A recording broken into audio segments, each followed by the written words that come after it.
पंजाब केसरी में आप सबका स्वागत है। मैं हूं चंद्रशेखर धरनी। कांग्रेस के दिग्गज नेता तथा विधायक किरण चौधरी जी हमारे साथ हैं, इनसे बातचीत करेंगे। मैम, स्वागत है पंजाब केसरी में आपका। नमस्कार जी। हाँ जी। मैम, आम आदमी पार्टी में ऐसा क्या आकर्षण सारे देख रहे हैं? कांग्रेस, बीजेपी सब एक कसरत हो रही है, भाग दौड़ हो रही है। कल कई पूर्व मंत्री और दिग्गज नेता जो हैं वो उधर भाग गए, उधर शामिल हो गए। देखिए, पंजाब में जीत के बाद जो है निश्चित तौर पे लोगों के अंदर दिलचस्पी बढ़ी है, और जिनको इधर उधर कहीं जगह नहीं मिल रही है तो वो भाग दौड़ करने की कोशिश कर रहे हैं। तो ये तो चुनाव, ये तो प्रजातंत्र है, और प्रजातंत्र के अंदर जो है ये तो आम चीज़ें होती हैं।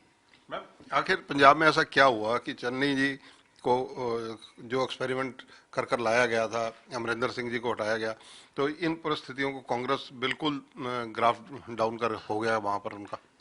देखिए, जो पंजाब में हुआ, अब अंदर की बातें तो खैर वो ही जाने, लेकिन मैं एक बात ज़रूर कह सकती हूँ कि पंजाब के अंदर जो है कांग्रेस का जो खात्मा, मतलब जो खराबा हुआ है, वो कांग्रेस के ही कारण हुआ है, और कोई बाहर के फैक्टर्स नहीं है। ये कांग्रेस ने ही अपने आप को जो है, अपना जो है वो करा है, हाराकिरी करी है। मैम, आप खुद पॉलिटिशियन हैं, पॉलिटिशियन परिवार से हैं, और हरियाणा के दिग्गज तथा जिसको कहा जाए निर्माता कहे जाते हैं, बंसीलाल जी, सुरेंद्र सिंह जी को कौन नहीं जानता। पॉलिटिकली आपसे इस मामले में बड़ा खुलकर हम पूछना चाहते हैं कि आखिर कांग्रेस में ऐसी क्या कमियां पंजाब के अंदर आपको मोटे रूप से नजर आई जिनके कारण ये हालात हुए? नहीं, मैं तो बड़े स्पष्ट तरीके से मैंने आपको बता ही दिया है कि पंजाब के अंदर ये हालात नहीं होते, या आप जो है केवल एक विकल्प बन के सामने इसलिए आई क्योंकि कांग्रेस जो है अपने आप को संभाल नहीं पाई वहां पर। और जो है जिस तरह से सारी की सारी मीडिया के अंदर बातें आ रही थी, तो लोगों ने मन बना लिया कि अब जो है दूसरा एक नया विकल्प जो है हमने साधना है।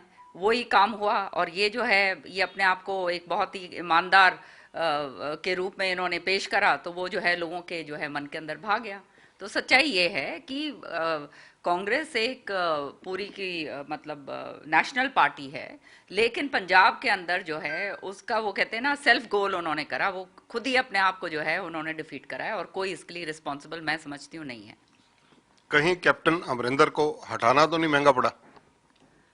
अब ये नज़र तो ऐसे ही आ रहा है, क्योंकि आखिरी टाइम पर जाकर जो ये सारा कुछ हुआ, और फिर बाद में जिसको भी करा, वो वहाँ पे उनके भी आपस के अंदर जो है समन्वय नहीं बन पाए।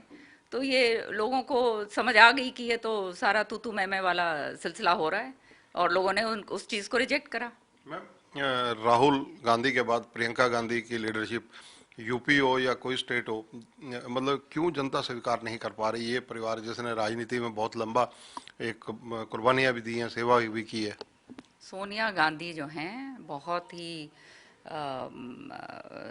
ऐसी समझदार नेता हैं। उन्होंने कांग्रेस को एक बहुत ही ऐसे समय से स्टीयर करा है जब कुछ भी नहीं था, तो ये बात कहनी तो मैं ठीक नहीं समझती। इसके अलावा अगर देखा जाए, हरियाणा की चर्चा की जाए, हरियाणा के अंदर भी क्योंकि राजनीतिक विकल्प अब आम आदमी पार्टी तलाश कर रही है, दूसरी तरफ हिमाचल में भी जा रही है, तो आम आदमी पार्टी के जो बढ़ते कदम है, इसका राजनीतिक आंकलन कैसे करेंगे आप? ये तो जनता पे निर्भर करता है। जनता जिसको स्वीकारती है जी, वो आगे आता है, इसमें तो कोई शक की बात है नहीं। और कोई भी चीज़ ऐसे कोई कहा जाए कि भाई यही एक चीज़ है और कुछ नहीं है, वो तो होता नहीं है। और आने वाले समय के अंदर अब ये समय ही बताएगा कि किस तरह से ये क्या रूप लेते हैं।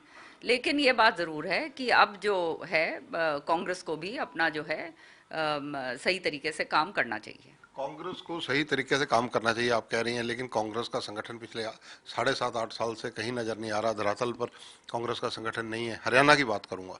संगठन जो है संगठन इसलिए नहीं है क्योंकि संगठन बनने नहीं दिया जाता है। नहीं तो संगठन बनाने में क्या परेशानी है? कोई परेशानी नहीं है। कुछ लोग ऐसे हैं जो संगठन को बनने नहीं देते हैं। आखिर कांग्रेस हरियाणा में ऐसा क्या करे जिससे कि कांग्रेस दोबारा एक बार सत्ता की तरफ बढ़े हरियाणा में? अब हम तो मेहनत कर रहे हैं। आपने देखा किस तरह से जो है विधानसभा के अंदर 19-19 कॉलिंग अटेंशन मोशंस जो हैं विधानसभा में, एक मेंबर होने के नाते मैं लेकर आती हूँ। एक रेजोल्यूशन मैं लेकर आई हूँ एमएसपी के ऊपर जो है। आज मैं स्पीकर साहब से पूछूंगी कि ये जो है ये प्रस्ताव जो है भेजेंगे केंद्र को कि नहीं, क्योंकि उन्होंने कहा है कि विचाराधीन है। बजट के ऊपर जो है हम इनको पूरी तरह से घेरते हैं। हर एक जो इश्यूज हैं कोई इश्यूज को हम छोड़ते नहीं है, तो काम करने में तो हमने कोई कसर छोड़ नहीं रखी है।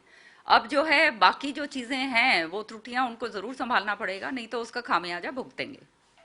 आखिर ऐसी मुख्य रूप से क्या त्रुटियां आपको नजर आती हैं जिनका शुद्धिकरण आपको लगता है कांग्रेस को करना चाहिए? अब देखिए ये बात तो अब मैं ये क्या आपको कहूँ कि क्या त्रुटियां नजर आती हैं, लेकिन ये बात हाँ सत्य है कि मिलजुल कर जो है काम करना पड़ेगा, और अगर जो अलग से करने की कोशिश कर रहे हैं तो वो समझ जाना चाहिए उनको कि कुछ आगे होने वाला नहीं है फिर। हरियाणा विधानसभा सत्र क्योंकि 22 तारीख तक चलना है, इसमें और कौन कौन से ऐसे अहम इश्यूज हैं जो आप उठाने जा रही हैं?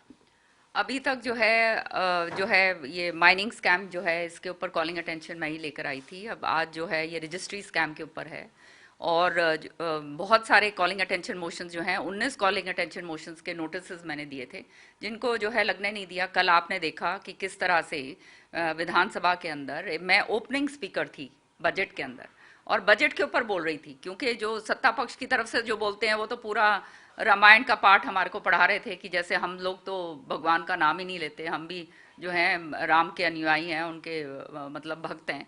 लेकिन बजट के ऊपर जो है ऐसी बातें करते हैं, तो मैं तो बजट पे आंकड़ों के साथ पेश कर रही थी कि किस तरह से ये सरकार जो बीजेपी सरकार है ये इस तरह से माया जाल बिछा रही है, एक मक्कड़ जाल मैं कहूंगी, जिसके अंदर से निकलना इस प्रदेश को मुश्किल हो जाएगा। और ये जो लुभावने सपने दिखाए जा रहे हैं, ये जो सतरंगी जो हैं, ये रंग के ये दिखा रहे हैं, दिखावे कर रहे हैं, ये असलियत के अंदर पूरी तरह से खोखले हैं, और आने वाले समय के अंदर हरियाणा को इसका खामियाजा भुगतना पड़ेगा। हरियाणा के कृषि मंत्री जेपी दलाल को भी आपने कई मुद्दों पर घेरा।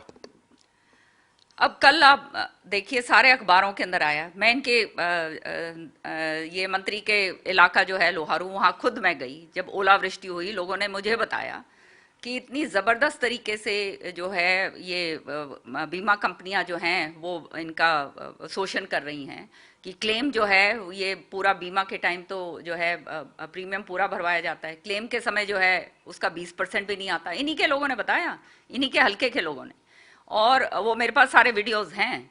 साथ की साथ जो है लाइनें की लाइनें लगी, औरतें जो हैं इनके बहल के अंदर जो है लाइनें लगा रही हैं, और वहाँ पे कपड़े लत्ते सबके जो हैं फट रहे हैं कि ये खाद की कमी के कारण। अब जब बिजाई के समय, सिंचाई के समय, बिजाई के समय जो है आपको खाद आप उपलब्ध नहीं करवाएंगे, तो फिर किसान की जो है फसल जो है उसका किस तरह से वो सही तरीके से होगा, वो तो हो ही नहीं सकता। लेकिन ये खुलेआम मतलब इस तरह से झूठ बोलते हैं कि खाद की कोई किल्लत नहीं है। अगर खाद की किल्लत नहीं है तो इसका मतलब आपका इतना जबरदस्त कुप्रबंधन है। मैं ये कहूंगी, अगर आप कह रहे हैं खाद की किल्लत नहीं है तो इसका मतलब आप जिम्मेदार हैं खुद मंत्री होने के नाते, और आपको जो है तुरंत उससे जो है प्रभाव से आपको इस्तीफा दे देना चाहिए, और सरकार जो है बीजेपी सरकार को इनको हटा देना चाहिए कि ये मंत्री कह रहा है कि खाद की किल्लत नहीं है, और जो है कुप्रबंधन के वजह से जो है वहां पर लाइनें लग रही हैं, बुरे हाल हो रहे हैं, किसान जो है लथम लत हो रहे हैं, और वहाँ पे थानों के अंदर जो है लाइनें लग रही हैं, वहाँ पे टोकन बट रहे हैं। तो ये कोई ये ऐसी बात साफ सदन के अंदर कह देना कि ये वो है ही नहीं, इसका मतलब तो इतना जबरदस्त झूठ बोलना, भ्रमित करना, ये जनता को बिल्कुल महामूर्ख समझते हैं क्या? तो ये जो इनसे कोई अपेक्षा भी नहीं करी जा सकती, क्योंकि ये जिस तरह से इन्होंने किसान आंदोलन के अंदर आपने देखा किस तरह से इन्होंने किसानों की मौत के ऊपर जो है मजाक उड़ाया। फिर SYL नहर जो है, जो हमारी जीवन रेखा है, उसके ऊपर जो है इन्होंने झूठा उपवास रखा कि हम SYL नहर लेकर आ रहे हैं। अब जब कल मैंने पूछा बजट सेशन के अंदर कि वो 100 करोड़ रुपए जो SYL नहर के लिए आपने रखे हैं, पिछले 6 साल से रखते आ रहे हो, उन रुपयों का आपने क्या क्या उपयोग करा, तो कोई जवाब होता नहीं है, तो बोलने देते नहीं है मुझे। तो ये कहानियां जो हैं जब इस तरह से बनती हैं तो ये गलत बात है। और जब सदन पटल के ऊपर मंत्री खड़े होकर भ्रमित करता है तो फिर रह क्या गया? फिर तो प्रजातंत्र का कोई मायना ही नहीं रह गया। और अगर ये कहते हैं कि इनकी कोई कमी नहीं है, तो मैंने जैसे कहा कि इनको तुरंत रूप से इनको इस्तीफा देकर अपने घर बैठ जाना चाहिए, क्योंकि पूरे हरियाणा के अंदर ये हालात, बुरे हालात हुए हैं। और कल जब मैं ये बोल रही थी, पूरा का पूरा GT रोड पे आज इस पे आया हुआ है, ये यहाँ पर ट्रिब्यून के अंदर आज न्यूज़ आई हुई है कि 6 घंटे तक किसानों ने जो है जैम लगाया, क्योंकि यूरिया DAP का जो है वो उनको कट्टे नहीं मिल रहे थे। तो ये हालात हैं, इसका मतलब कुप्रबंधन है पूरी तरह से, और ये मंत्री उसको संभाल नहीं पा रहे हैं। धन्यवाद। तो ये है किरण चौधरी, इनका कहना है कि कृषि मंत्री जेपी दलाल कृषि विभाग को पूर्णतः संभाल नहीं पा रहे हैं और डीएपी को लेकर जिस प्रकार से जीटी रोड पर लंबी लाइनें लग रही हैं, 6-6, 8-8 घंटे किसान लंबी लाइनों में लग रहे हैं, ये काफ़ी चिंतनीय पहलू। और इसके अलावा जहाँ से ये खुद विधायक हैं लोहारू, वहाँ पर भी ये कुप्रबंधन देखने को मिल रहा है। आम आदमी पार्टी का जो पंजाब में एक तरह से प्रवेश हुआ है, जबरदस्त तरीके से प्रवेश हुआ है, उसको लेकर किरण चौधरी का मानना है कि कहीं ना कहीं कांग्रेस की अपनी कमियां रही हैं, आपस का कहीं कोऑर्डिनेशन जो है वो कम देखा गया है। कैमरामैन संजय सिंह के साथ चंद्रशेखर धरनी, पंजाब केसरी टीवी, चंडीगढ़। हमसे जुड़े रहने के लिए हमारे YouTube चैनल को सब्सक्राइब करें और नई वीडियो की नोटिफिकेशन के लिए बेल आइकॉन को दबाएं। अगर आप ये वीडियो Facebook पर देख रहे हैं तो लाइक जरूर करें और ज्यादा से ज्यादा शेयर करें। धन्यवाद।